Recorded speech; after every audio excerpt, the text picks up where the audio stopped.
Jan here with Dene. We're talking about one of the most interesting aspects of a warrior weekend when the men do what's called the hero's journey. And as one of the best facilitators ever in the project, you are an artist at this process, and I think it's worth talking about. What's it mean to you? Well, in the larger context of what an initiatory experience is, and its component parts, it is really designed to help transformation. Initiation doesn't happen just one time. Initiation happens multiple times at different levels and different stages for different things. But it's always the same. It transports us from one way of being to another way of being. Because all the things that we do in the world come out of our being. When the being is clear and unrattled, the action that comes out of that is clear. So I've always admired the carpet work. It's something that, not by any divine intention on my part or any foresight, I somehow gravitated to it. Because the work that I did for myself on the carpet transformed my life, and it continues to do so. So I am a devotee of the process in its sacredness. It lies right in the middle of Saturday, right in the middle of a men's weekend, in which an initiation, which our training is a men's initiation into a new way of being a man. I don't want to have any doubt what this means and what it stands for, at least in our vocabulary. It's at the centerpiece.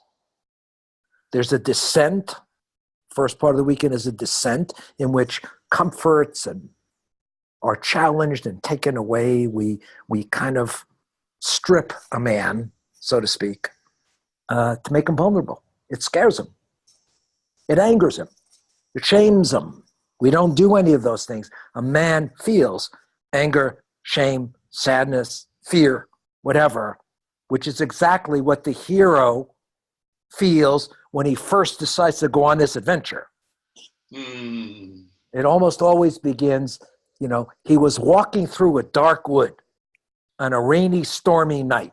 Isn't that how great stories begin? Well, we have great stories in us. And we have created, in modern times, this initiatory experience where a man can come and, at the risk of his comfort, at the risk of his ego's definition of who he thinks he is afforded this very unique and rare opportunity to find his true self by doing his deep archetypal hero's journey that Joseph Campbell talks about, that Mircea Eliade talked about, that Robert Bly talks about, and that, bless their hearts, Bill Kauth, Ron Herring, and Rich Tosi created this. I didn't think they went into it as an initiatory experience. It became that. And once Robert Moore came along, he helped really refine and define just how important and significant this piece of work is. I think it is the men's work on this planet for our time. So there's a descent, an ordeal, and an integration. Always three parts to an initiatory experience. A descent, which means I leave I leave my house, I walk out into the woods, into the world, I'm on this adventure, and I come upon this place that scares the fuck out of me. And when men, pony up and put their foot on that carpet, they're fucking scared shitless, as they should be. Because what they're confronting is their demon inside them. They have been educated, they have been through exercises, they have been taught, they have been given allies, they've been giving somewhat of a context of the direction that this work is headed. So when they get to guts, because we label it as guts, because it takes guts, and we describe all that happens there, they're fucking rattling inside themselves, which is a perfect place because all of their, it's like putting a stake in the bottom of a pond and moving the stick, and all of the sediments come up. From the time they walk in the door until that moment on the carpet, that's what we've created for them, so that when they go there, all of their sediments are up and visible. They don't know that, though. So the carpet work, a man gets out there and makes a declaration about who he is. And it's an ideal vision of who he is. And he's looking for, what is it that stops him from living that ideal vision that he has in his soul for himself? There's always shit that gets in the way, right? We've created an opportunity for him to see exactly what gets in the way of him living that divine mission. So the piece that precedes that opens a man to that deep pain, that deep unmet need, and how it gets linked to what we do in the world, that's that sacred space. Now, inside that space, and we've prepared that space, and we've prepared ourselves and the site and everything for that space, is magic. When you summon magic, when you summon the shadows, when you summon the wildness in our nature, they come. They're not out there like immune. They're fucking listening. And we call them and they come. So that carpet place is a very unique space where all manner of magic is available. If we know how to read the signs, if we know how to understand how this thing gets navigated and facilitated. And it takes use the energy of all the gathered beings in the circle. It's important to know that when a man steps out there, and here's another transformative concept for men, we're used to doing the journey on our own.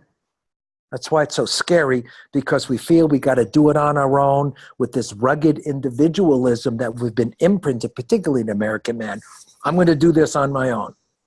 We shatter that and we say, yes, and you're gonna get blessed by an elder. You're gonna get supported by all the love and skill that we bring, and we're gonna be waiting for you on the other side of your journey.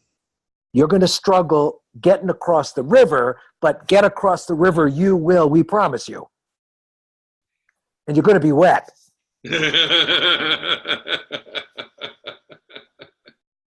So, there are processes that are standard and packaged that work. On a warrior weekend, we've got a limited amount of time. So we don't have the luxury of really opening up just how soulful that space is and how much is in there and how much we can actually transform once we surrender to the process and we know what it's about and we know what its possibilities are. That's been my art that I practiced for 30 years, and still blows me away because I surrender to its magic. I'm just a humble student in it. I can move some parts around, but it's always spirit and grace and soul that afford all of the learning and the healing. It is a tremendously healing place. As a person who is wonderfully blessed by having seen a lot of weekends and seen the work, it does feel just like magic from the outside, and in the times I'm in the circle there, it's true. But what's the thing you think has allowed you to be especially proficient?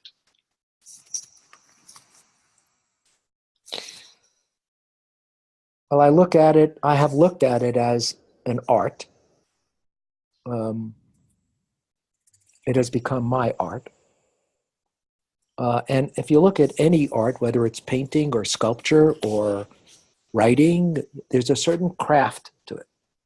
There's certain rules that happen. It can do some things, it can't do some things, and we know the limitations. like, you know, color, paint, heat, whatever it is. Chemistry. Likewise, the carpet work has a craftsmanship to it that when a man gets out there and presents a certain pattern, you have a certain set of options in which to meet and help him work through that. And another man comes with, one man comes with rage, one man comes with shame, one man comes with depression, one man comes with addiction. You name it, the whole spectrum of dysfunction shows up on the carpet. We have a glorious mess sometimes. And when you think about, real transformation in the physical world, take a cocoon that is, getting ready to become a butterfly. Inside that cocoon is a mess, an amorphous blob of undifferentiated tissues that at the very last nanosecond becomes a butterfly and bursts out of the cocoon. It is very undifferentiated until that moment of differentiation.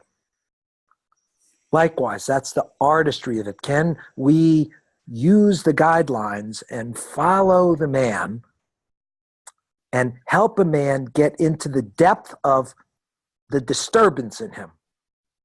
The disturbance is always a need that hasn't been met, that we try to, all the dysfunctional ways to get some need met, and we fuck it up over and over again. But when a man steps on the carpet, he has such an opportunity, unique opportunity, and it's only a first step, mind you. It isn't the be all and end all.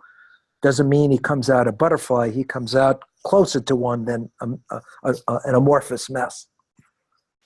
That transformation is possible. Yeah. Now, I do it and love it because I've done it. I've had good men process me, and even as a leader on a weekend, especially as a leader on a weekend, I have often took the lead and done my work right there in front of staff, not necessarily initiates, but in front of staff, for them to see I'm doing my work. My belief is that men follow men's hearts and soulful intentions in the work. They don't follow brilliant strategists. I mean, yeah, there's a left brain and there's a strategy to it. And, I was blessed with strength on both sides of my brain. But I'm talking about the right side of the brain. I'm talking about the transformational opportunities. I want to model courage to go into my own poison. Because as a medicine man, that's what that's the requirement. If I want to be a medicine man, I need to go down into my own poison and my own underworld and deal with my own demons and dragons in my own ordeal again and again and again and again to bring back pieces of medicine. And in 30 years, I've brought back a lot of medicine, and only in the last few has it all become to fit into some framework that makes sense to me. What I love about the men's school and my personal work, and maybe the time that we're in our evolutionary history, is there's so much around gender, so much about diversity. Diversity is a learning thread in the middle of MKP these days, and particularly on the NWTAs. So for me, the personal piece has been, what does it mean to be a grown-ass man? What does it mean to be in the deep and sacred masculine? I fashioned it as the vertical. We've had this conversation before. My head, my heart, my gut, my cock, all that's alive in me, in which I internalize and define, informs how I move out into the world. The clearer we are in our chief, in our king, in our self-awareness, in our emotional literacy, the clearer we are and cleaner and more informed we are, the better we go this way. Okay? So, interaction. The way I do anything is the way I do everything. The way I am vertically is the way I am horizontally. If I'm true to myself, I can be good to others. And if I'm good to others, I can be true to myself. That tends to be a paradox. But I think we have the technology to help transcend that paradox. Okay. Since everything's paradox, we better. We're better. Okay. So there's a masculine in me, there's a feminine in me. I gravitate back and forth to do the piece of work around the mother, because that's the doorway. The mother complex is a doorway to the way a man relates to women and his own feminine. And there's a doorway for the masculine. It's the father work, which we're really good at in men's circles. We're not so good at having men do mother work, although we're getting better. We're getting better. So I went off to this weekend in Mexico City last weekend. I posted something out there about it was our 6th weekend and we're moving down to Argentina and all of those good things about the organizational entity. But on Sundays, I like to offer to the staff an opportunity to do their own work. There are a lot of gaps in time where men come and go into the container that we create while we're busy doing other things. Usually 6, 8, 10 men show up at a time and they move in and out. I love doing that for staff. I say to them, we invited Shadow. Shadows come. Yeah. Shadow's up for all of us.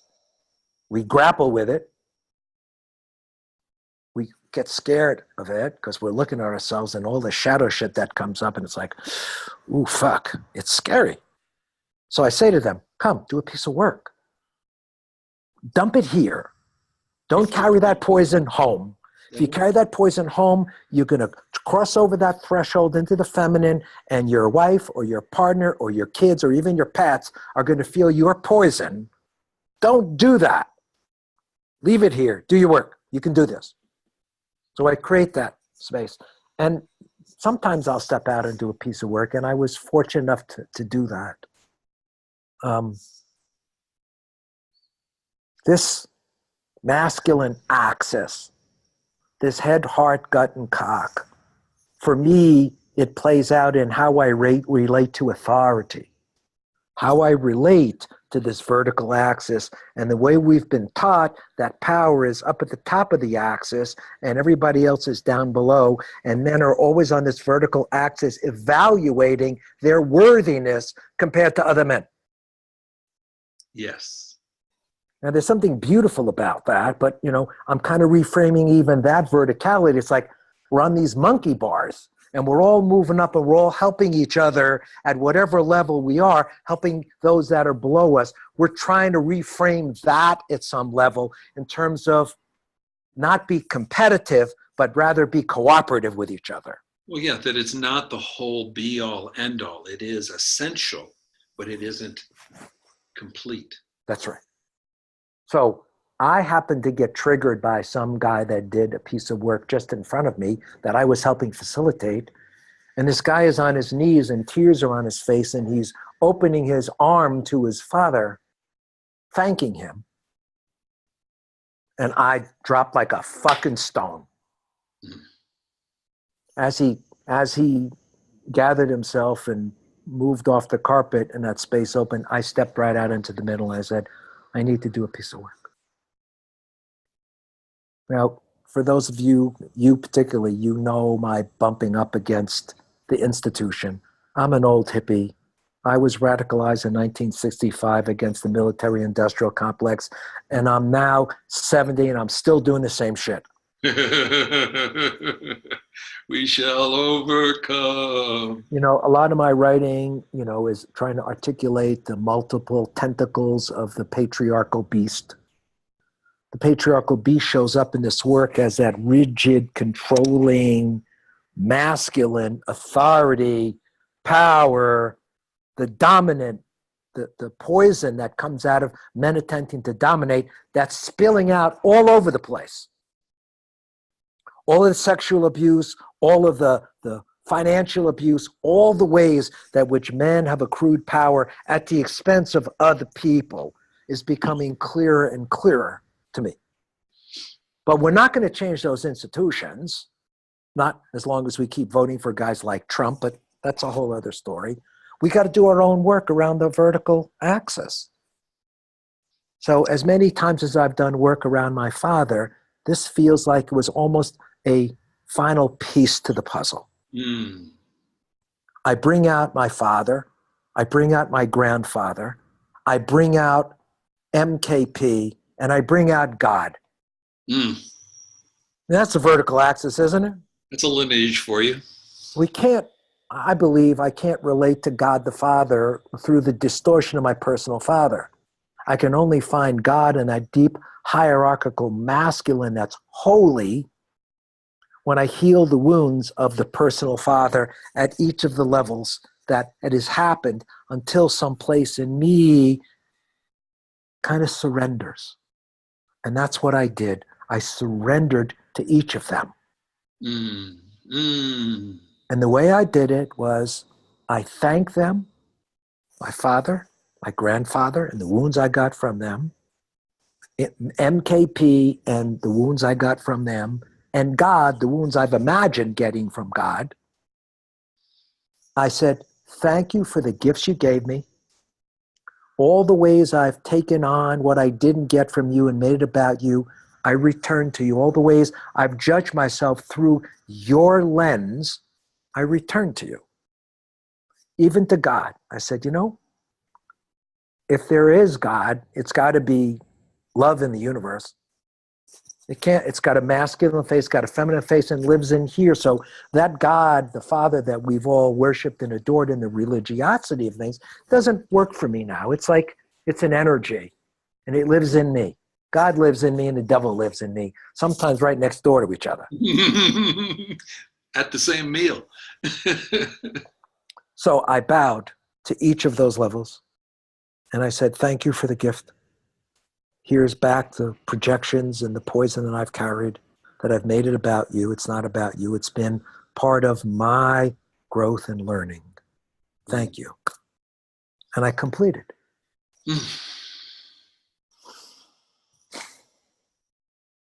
And I came back and I spent the whole day next day with my wife. And I apologized for all the ways I've been a patriarchal asshole. All the ways I've taken her voice and stepped on her power and didn't trust her and judged her and, you know, projected all of my mother shit onto her. I think I said 5 or 8 apologies during that whole day and wept each and every time. And she just held me and loved me and said, thank you so much. So vulnerable, so beautiful, so love you, love you, love you, love you, love you. Thank you.